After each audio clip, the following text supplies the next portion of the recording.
Hello hello Avinash sir, sir. ಹೇಗಿದ್ದೀರಾ? ಆರಾಮಾಗಿದ್ದೀನಿ, ನೀವ್ ಹೇಗಿದ್ದೀರಾ? ನಾನು ಸೂಪರ್ ಆಗಿದ್ದೀನಿ ಯಾವ ಸರ್. ಮೀಡಿಯಾ ಹೇಳಿದ್ರಿ ನೀವು sir, the ma'am? News Hunt ಕನ್ನಡದಿಂದ ಪೂಜಾ ಮಾತಾಡ್ತಾ ಇರೋದು. ಅಂಟ್ ಕನ್ನಡ. ಪೂಜಾ ಹೇಳಿ. ಎಸ್ ಪೂಜಾ ಸರ್. ಅವ್ರೆ, ಸರ್, ಸಾರಿ ಸಿಕ್ಕಾಪಟ್ಟೆ. ನಾನು ಮೀಟಿಂಗ್ ಅಲ್ಲಿ ಇದ್ದೆ, ಹೇಳಿ. ಓಕೆ ಓಕೆ, ಸಿಕ್ಕಾಪಟ್ಟೆ ವೈರಲ್ ಆಗ್ತಾ ಇದ್ದೀರಾ. ಅಲ್ಲ, ನೀವು ಹೇಳಿದ ವಿಷಯ ಗೊತ್ತಾಯ್ತು ನನಗೆ. ಅದೇ ವಿಷಯ ವೈರಲ್ ಅಂದ್ರೆ ನಾನು ಆ, ಏನ್ ಹೇಳೋಣ, ನನಗೆ ಖುಷಿಯಲ್ಲಿ ಹೇಳ್ಬೇಕಾ ಹೌದು ಅಂತ, ಅಥವಾ ಏನ್ ಹೇಳೋಣ ಗೊತ್ತಾಗ್ತಾ ಇಲ್ಲ. ಅಲ್ಲ ಸರ್. ನಾವು ಈ ಮೂವೀಸ್ ಮಾಡಿದ್ವಿ, ಆಮೇಲೆ ನಾನು ಫ್ಯಾಷನ್ ಹಂಟ್ ಇದು ಏನಕ್ಕೆ ಅದಕ್ಕೆ ಹೋದೆ, ಮೋತಾಯಲ್ಲಿ ನ್ಯಾಷನಲ್ ತಿರ್ಗಾ ಆದ್ಮೇಲೆ ತಿರ್ಗಾ ರೆಪ್ರೆಸೆಂಟ್ ಮಾಡಿದೆ, ಯಾವ್ದು ಬಂದಿರ್ಲಿಲ್ಲ ವೈರಲ್. ಇದು ವೈರಲ್ ಆಗ್ತಾ ಇದೆ ಅಂದ್ರೆ ಅದು ಏನ್ ಹೇಳೋಣ ಹೇಳಿ ಇವಾಗ. ಸರ್, ಅದಕ್ಕೆ ನೀವೇ ಕ್ಲಾರಿಟಿ ಕೊಡ್ಬೇಕು. ಮಾಧ್ಯಮದವರಾಗಿ ಏನ್ ಸತ್ಯ ವಿಚಾರ ಅದನ್ನ ತಿಳ್ಸೋಕ್ ಕೊಡ್ತೀವಿ. ಕರೆಕ್ಟ್ ಕರೆಕ್ಟ್ ಪೂಜಾ, ಅದಕ್ಕೆ ನಾನು ಮಾಧ್ಯಮದವ್ರಿಗೆ ಯಾವತ್ತು ಫೋನ್ ತೆಗಿತೀನಿ, ಹೇಳ್ತೀನಿ. ಬಟ್ ಏನ್ ವಿಷಯ, ನಾನು ಸರ್, ಅದೇ ಆಲ್ಮೋಸ್ಟ್ ಸರ್, ಎಲ್ರಿಗೂ ಗೊತ್ತಿದೆ ಹೇಳಿದೆ ಅಲ್ವಾ, ಪೂಜಾ. ಭವ್ಯ ಅವ್ರದ್ದು ಮತ್ತೆ ನಿಮ್ದು ಫೋಟೋ ವೈರಲ್ ಆಗ್ತಾ ಇದೆ, ಮದ್ವೆ ಆಗ್ತೀರಾ ಅಂತ ವಿಚಾರ ಕೇಳ್ಪಡ್ತಾ ಹೌದು ಇದೀವಿ. ಹೌದೌದು. ಆಕ್ಚುಲಿ ಪೂಜಾ ಅವ್ರೆ, ಏನು ವಿಷಯ ಏನಂದ್ರೆ, ನಾನು first of all it's a fake news, ಆಯ್ತಾ? ಅದ್ ನನ್ನ ಓಕೆ ಕ್ಲಿಯರ್ ಆಗಿ ಹೇಳ್ತಾ ಇದ್ದೀನಿ. ಒಂದು, ಸೆಕೆಂಡ್ಲಿ ಏನಂದ್ರೆ, ಈಗ ನನ್ ಸೀಸನ್ ಅಲ್ಲಿ ಇದ್ದಂತ ಎಲ್ಲಾ ಫೀಮೇಲ್ ಕಂಟೆಸ್ಟೆಂಟ್ಸ್ ಅನ್ನ ಒಂದ್ ತಗೊಂಡ್ರು, ಲೈಕ್ ನಮ್ರತ ಆಗ್ಲಿ ಅಥವಾ ನಮ್ಮ ಇಶಾನಿ, ಯಾರೇ ಆದ್ರೂನು ನಾವು ಒಂದೆರಡು ಈವೆಂಟ್ಸು, ಬೇರೆ ಅವ್ರ ಬರ್ತ್ಡೇ ಪಾರ್ಟೀಸ್ ಅದು ಇದೆಲ್ಲ ಮೀಟ್ ಮಾಡ್ತಿದ್ವಿ. ನಮ್ದು ಒಂದು ಸ್ನೇಹ ಬೇರೆ ಲೆವೆಲ್ಗಿದೆ ಎಲ್ರ ಹತ್ರನು. ಓಕೆ ಯಾರೇ ಆಗ್ಲಿ, ಆ ಸಂಗೀತ ಆಗ್ಲಿ, ಸಂಗೀತ ಜೊತೆ ನಾವು ನಮ್ಮ ಅಪ್ಪು ಸರ್ದು ಬರ್ಡೇ ಟೈಮ್ಗೆಲ್ಲ ಒಟ್ಟಿಗೆ ಊಟ ಹಂಚಿದೀವಿ, ಮತ್ತೆ ಅಲ್ಲಿಗೆ ಹೋಗಿದೀವಿ.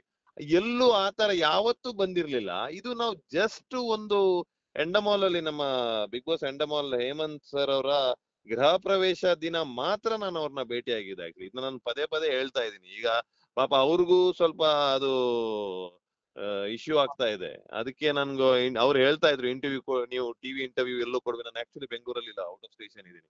ಬಟ್ ಓಕೆ ನೀವು ಮೀಡಿಯಾದವರು, ನೀವು ಸತ್ಯನ ಕ್ಲಿಯರ್ ಆಗಿ ಒಂದು ರೀಚ್ ಮಾಡಿಸ್ಬೇಕು. ಒಂದು, ಇನ್ನೊಂದು ಏನಂದ್ರೆ, ಆ ಈ ತರ ಮಾಡ್ತಾ ಇದಾರಲ್ಲ ಈ ಮೀಡಿಯಾ ನ್ಯೂಸ್, ಮತ್ತೆ ಕರ್ನಾಟಕ ವರ್ಲ್ಡ್ ವೆಬ್, ಏನೋ ಎರಡು ಮೂರು ಅದ್ರಿಂದ ಸ್ಟಾರ್ಟ್ ಆಗಿದ್ದು ಕಂಪ್ಲೀಟ್ ವೈರಲ್ ಆಗ್ತಾ ಇದೆ.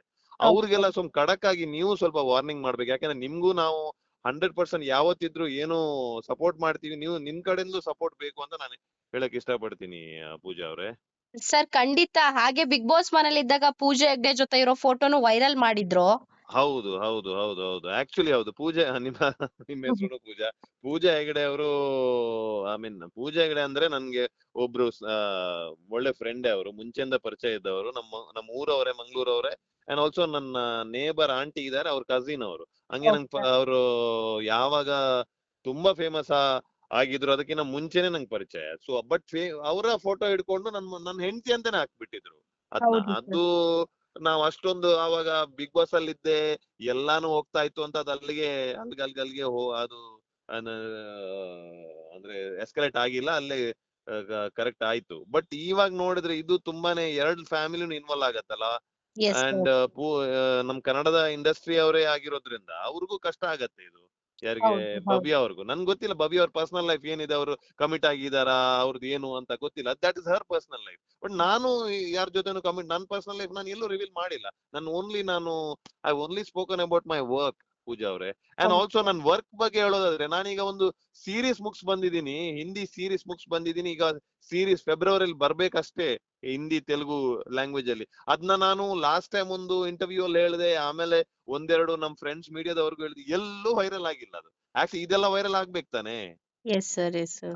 ಮತ್ತೆ ಇದಕ್ಕೋಸ್ಕರ ನಾನು ನಿಮ್ಮ ಹತ್ರ ರಿಕ್ವೆಸ್ಟ್ ಮಾಡೋದೇನಂದ್ರೆ, ನಿಮ್ ಮೀಡಿಯಾದವರು, I always have big respect for media guys. ಇದನ್ನೆಲ್ಲ ಈ ತರ ಮಾಡ್ತಾರಲ್ಲ ಅವ್ರು, ನಿಮ್ಗೆ ಎಲ್ಲಾದ್ರೂ ಈ ತರ you guys get into interaction ಅವ್ರು ನಿಮ್ಗೆ ಗೊತ್ತಾಗಿದ್ರೆ ಅದನ್ನ ಬಹಿಷ್ಕಾರ ಮಾಡ್ಬೇಕು ನೀವು. ಬಿಗ್ ಎಸ್ ಲೆವೆಲ್ ಅಲ್ಲಿ ಬಹಿಷ್ಕಾರ ಮಾಡ್ಬೇಕೆಂದ್ರೆ, ಇವತ್ತು ಓಕೆ ನಮ್ದು ಒಂದು ಈ ತರ ನ್ಯೂಸ್ ನಾವ್ ಏನೋ ಹೇಳಿ ಕ್ಲಾರಿಫಿಕೇಶನ್ ಮಾಡ್ತೀವಿ. ಬಟ್ ನೆಕ್ಸ್ಟ್ ಲೆವೆಲ್ ಅಲ್ಲಿ ಎಲ್ರಿಗೂ ತುಂಬಾ ಏನಾದ್ರು ಕೆಟ್ಟದಾಗಿ ಬರ್ದ್ರೆ ಅದು ಎಫೆಕ್ಟ್ ಆಗತ್ತಲ್ಲ, ಹೌದು. ಕರಿಯರ್ಗೆ ಎಫೆಕ್ಟ್ ಆಗತ್ತೆ ಪೂಜಾ ಅವ್ರೆ. Yes sir. ಅಷ್ಟೇ ಅಷ್ಟೇ, ಈ ಕ್ಲಾರಿಫಿಕೇಶನ್ ಅಲ್ಲಿ ಇಷ್ಟೇ ಮಾತಾಡ್ಬಲ್ಲೆ.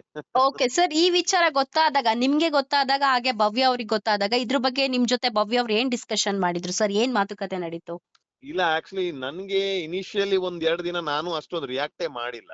2 ದಿನ ಓಕೆ ವಾಟ್ಸ್ಆಪ್ ಅಲ್ಲಿ ಬಂತು, ಆಮೇಲೆ ಇನ್ಸ್ಟಾಗ್ರಾಮ್ ಅಲ್ಲಿ ಸಾಂಗ್ ಹಾಕ್ಬಿಟ್ಟು ಏನೋ ಓಡಿಸ್ತಾ ಇದ್ರು ಯಾರೋ ಬೇರೆ ಬೇರೆ ಇದ್ರಲ್ಲಿ, ರೀಲ್ಸ್ ಅಲ್ಲಿ. ಬಟ್ ನಾನು ಅಷ್ಟು ರಿಯಾಕ್ಟ್ ಮಾಡಿಲ್ಲ. ಯಾಕೆ ರಿಯಾಕ್ಟ್ ಮಾಡಿದ್ರೆ ಇನ್ನು ಬೇರೆ ತರ ರಿಯಾಕ್ಷನ್ ಬರ್ಬೋದು ಅಂತ ನಾನು ರಿಯಾಕ್ಟೇ ಮಾಡಕ್ ಹೋಗಿಲ್ಲ. ಬಟ್ ಓಕೆ ಅದು ಯಾವಾಗ ನನ್ ರಿಲೇಟಿವ್ಸ್ ಎಲ್ಲ ನಂಗೆ ಸೆಂಡ್ ಮಾಡಕ್ ಸ್ಟಾರ್ಟ್ ಮಾಡಿದ್ರು, ನಮ್ ತಂದೆಯವ್ರಿಗೆ ಯಾವಾಗ ಹೋಯ್ತು, ಆಮೇಲೆ ನಮ್ ಸಿಸ್ಟರ್ ಹೊರಗಡೆ ದೇಶದಲ್ಲಿದ್ದಾರೆ, ಅವ್ರಿಗೆ ಅವರ ಫ್ರೆಂಡ್ಸ್ ಎಲ್ಲ ಯಾವಾಗ ಸೆಂಡ್ ಮಾಡಕ್ ಸ್ಟಾರ್ಟ್ ಮಾಡಿದ್ರು, ಅವಾಗ ನನ್ಗೆ ಗೊತ್ತಾಯ್ತು ಇದು ಒಂದ್ ಸ್ವಲ್ಪ ಜಾಸ್ತಿನೇ ಆಗ್ತಾ ಇದೆ. ಯಾಕಂದ್ರೆ ಅವರೆಲ್ಲ ನಂಬ್ತಾರೆ, ಅವ್ರಿಗೆಲ್ಲ ಫೇಕ್ ನ್ಯೂಸ್ ಅದು ಇದು ಗೊತ್ತಿಲ್ವಲ್ಲ. ನಮ್ಗೆ ಎಸ್ ಸರ್ ಮೀಡಿಯಾ ನಿಮ್ಗೆ ಗೊತ್ತು, ನಾವೀಗ ಈ ಫೀಲ್ಡ್ ಅಲ್ಲಿ ಇದೀವಿ, ನಮ್ಗೆ ಗೊತ್ತಾಗತ್ತೆ ಫೇಕ್ ಬರುತ್ತೆ ಹಿಂಗ್ ಅಂತ. ಬಟ್ ಎಸ್ ಅವ್ರು ಅದನ್ನೇ ನಂಬಿಟ್ಟು ಕಾಂಗ್ರಾಚುಲೇಷನ್ಸ್ ಅದು ಇದು ಯಾವಾಗ ಆಯ್ತು ತುಂಬಾ ಎಫೆಕ್ಟ್ ಆಗತ್ತೆ. ನನ್ಗೆ ಎಫೆಕ್ಟ್ ಆಗಿದೆ ಆಕ್ಚುಲಿ, ಬಟ್ ಭವ್ಯ ಅವ್ರಿಗೆ ಎಫೆಕ್ಟ್ ಆಗಿರ್ಬೋದು 100%. ಸೊ ಆ ಟೈಮ್ಗೆ ನಾನು ಭವ್ಯ ಅವ್ರ ಹತ್ರ ಮಾತಾಡಿದೀನಿ, ಹಿಂಗ್ ಆಗ್ತಾ ಇದೆ ನಿಮ್ಗೆ ಗೊತ್ತಾ ಅಂತ. ಅವ್ರು ಹೇಳಿದ್ರು ಹೌದು ನನ್ಗೆ ಗೊತ್ತು, ನಂಗೆ ಬರ್ತಾ ಇದೆ ಹಿಂಗೆ. ಆವಾಗ ನಾನು ಅವ್ರಿಗೆ ಹೇಳಿದೀನಿ, ಮೀಡಿಯಾದವರು ಇಬ್ರು ಯಾರೋ ಕಾಲ್ ಮಾಡಿದ್ರು, ನಾನು ಕ್ಲಾರಿಫಿಕೇಶನ್ ಕೊಡ್ತಾ ಇದೀನಿ ಅಂತ ಅವ್ರಿಗೆ ಕ್ಲಿಯರ್ ಆಗಿ ಹೇಳಿದೀನಿ. ಬಟ್ ಇವಾಗ ನಾವು ಕ್ಲಾರಿಫಿಕೇಶನ್ ಕೊಡೋದ್ರಿಂದ, ಕೆಲವೊಮ್ಮೆ ವಿಡಿಯೋ ಕ್ಲಾರಿಫಿಕೇಶನ್ ಕೊಡೋದ್ರಿಂದ ಅದು ತಿರ್ಗಾ ಎಲ್ಲೋ ರೀಚ್ ಆಗ್ತಾ ಇದೆ ಅಂದ್ರೆ ಅದು ನಾವು ಅದಕ್ಕೆ ಒಂದು ಸಪೋರ್ಟ್ ಮಾಡ್ದಂಗೂ ಆಗತ್ತೆ. ಬಟ್ ನೀವ್ ಹೇಳ್ದಂಗೆ ಮೀಡಿಯಾದವ್ರಿಗೆ ನಾವು ಕ್ಲಾರಿಫಿಕೇಶನ್ ಕೊಡೋದು ತುಂಬಾ ಇಂಪಾರ್ಟೆಂಟ್ ಆಗುತ್ತೆ. ನೀವು ಕಾಲ್ ಮಾಡಿದಾಗ ನಾನು ಹೇಳಲೇಬೇಕಾಗತ್ತೆ. ಎಸ್ ಸರ್ ಸೊ ಅಷ್ಟೇ. ಅವ್ರಿಗೆ ಗೊತ್ತು, ಅವರು ಸ್ವಲ್ಪ ಅಪ್ಸೆಟ್ ಇದ್ದಾರೆ, ಅವ್ರಿಗೂ ಇಫೆಕ್ಟ್ ಆಗಿದೆ. ಬಟ್ ನನ್ಗೆ ಗೊತ್ತಿಲ್ಲ ಭವ್ಯ ಅವ್ರಿಗೆ ಯಾಕೆ ಯಾರು ಕಾಲ್ ಮಾಡ್ತಾ ಇಲ್ಲ, ಕೇಳ್ತಾ ಇಲ್ಲ. ಬಟ್ ಮಾಡಿದಾರ ಅದನ್ನು ಗೊತ್ತಿಲ್ಲ. ಬಟ್ ನನ್ಗೆ ಮಾಡಿದಾಗಂತೂ ನಾನು ಹೇಳಲೇಬೇಕಾಗತ್ತೆ. ನನ್ ಕೆಲಸ ಮಾಡ್ತಾ ಇದ್ದೀನಿ ಅಷ್ಟೇ. ಓಕೆ ಸರ್, ಈ ತರ ವೈರಲ್ ಮಾಡೋರ್ಗೆ, ಸುಳ್ಳು ಸುದ್ದಿ ಕೊಡೋರ್ಗೆ ಏನ್ ಹೇಳಕ್ ಇಷ್ಟಪಡ್ತೀರಾ ಸರ್? ನಾನು ಅವ್ರಿಗೆ ನಿಜವಾಗ್ಲೂ ಒಂದೇ ಹೇಳಕ್ ಇಷ್ಟಪಡ್ತೀನಿ, ಅಂದ್ರೆ ಗೆಟ್ ಅ ಲೈಫ್ ಅಂತ ಹೇಳಕ್ ಇಷ್ಟಪಡ್ತೀನಿ. ಯಾಕಂದ್ರೆ ಅವರು ಈಗ ನನ್ಗೆ ಮೀಡಿಯಾ ಫ್ರೆಂಡ್ಸ್ ತುಂಬಾ ಜನ ಇದಾರೆ. ಎವ್ರಿ ಡೇ ಕಷ್ಟಪಟ್ಟು ಕಾಂಕ್ರೀಟ್ ನ್ಯೂಸ್, ಮೀನಿಂಗ್ಫುಲ್ ನ್ಯೂಸ್ ತಗೊಳ್ಳೋದಕ್ಕೆ ನೀವು ಒಂದ್ ಕಡೆಯಿಂದ ಒಂದ್ ಕಡೆಗೆ ಹೋಗ್ಬಿಟ್ಟು ಎಷ್ಟು ಕಷ್ಟ ಪಡ್ತೀರಂತ ಪೂಜಾ ನಿಮ್ಗೂ ಗೊತ್ತಲ್ವಾ. ಎಲ್ಲ ಹೌದು ಒಂದು ಶೂಟ್ ಪ್ಲೇಸ್ ಆಗ್ಲಿ ಅಥವಾ ಇಂಟರ್ವ್ಯೂ ಸೆಲೆಬ್ರಿಟೀಸ್ ನ ಮೀಟ್ ಮಾಡೋದಾಗ್ಲಿ, ಇದೆಲ್ಲ ಕಷ್ಟ.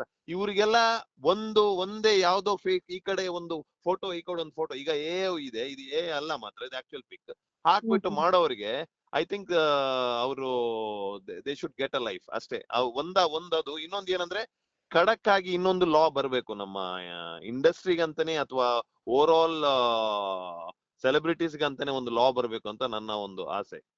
Okay sir, thank you sir. ಸಾಕಷ್ಟು ಜನಕ್ಕೆ ಇದ್ರ ಬಗ್ಗೆ ಒಂದು ಡೌಟ್ ಇತ್ತು. ಜನರೆಲ್ಲ ಇದನ್ನ ನಿಜ ಅಂತ ಅನ್ಕೊಂಡಿದ್ರು. ಸೊ ನಮಗೂ ನೋಡಿದ ತಕ್ಷಣ ಶಾಕ್ ಆಯ್ತು ಒಂದ್ಸಲ. ಸೊ ಅದಕ್ಕೆ ನಿಮ್ ಜೊತೆನೆ ಕ್ಲಾರಿಟಿ ತಗೊಳ್ಳೋಣ ಅಂತ ಒಂದ್ಸಲ ಕಾಲ್ ಮಾಡಿದೆ ಸರ್ ನಿಮ್ಗೆ. Thank you sir. Thank you Pooja, thank you. Thank all you. Right, thank you.